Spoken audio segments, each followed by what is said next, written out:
अध्याय 14 विराम चिन्ह पंक्चुएशन। विराम का अर्थ है रुकना। हम बोलते समय अपनी बात को स्पष्ट करने के लिए बीच बीच में रुकते हैं। लिखते समय इस प्रकार के रुकने के लिए हम कुछ चिन्हों का प्रयोग करते हैं। इन्हें विराम चिन्ह कहते हैं।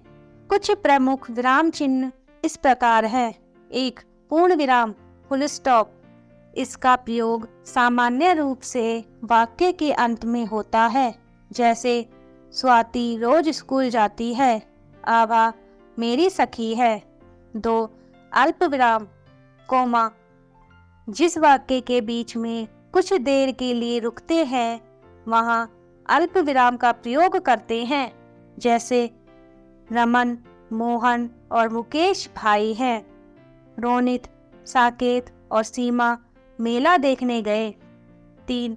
प्रश्न चिन्ह मार्क ऑफ इंटेरोगेशन। इस चिन्ह को प्रश्न सूचक वाक्यों के अंत में लगाया जाता है, जैसे वहां कौन खड़ा है, क्या तुम्हारे पिताजी घर पर ही हैं। विस्मयादिबोधक चिन्ह मार्क ऑफ एक्सक्लेमेशन।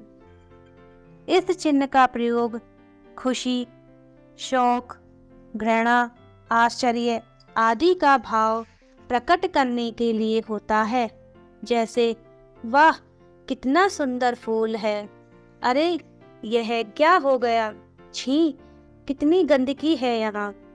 5. उद्धरण चिन्ह इन्वर्ट कोमा।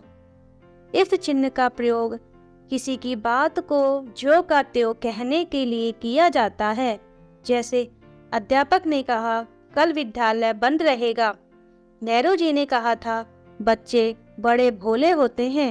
6. योजक चिन्ह हाइफिन। इसका प्रयोग शब्दों को जोड़ने के लिए होता है, जैसे धीरे धीरे, घर घर, बुरा भला, रात दिन आदि।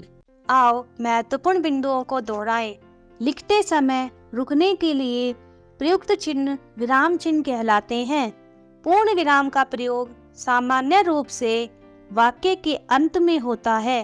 प्रश्न चिन्ह को प्रश्न सूचक वाक्यों के अंत में लगाया जाता है।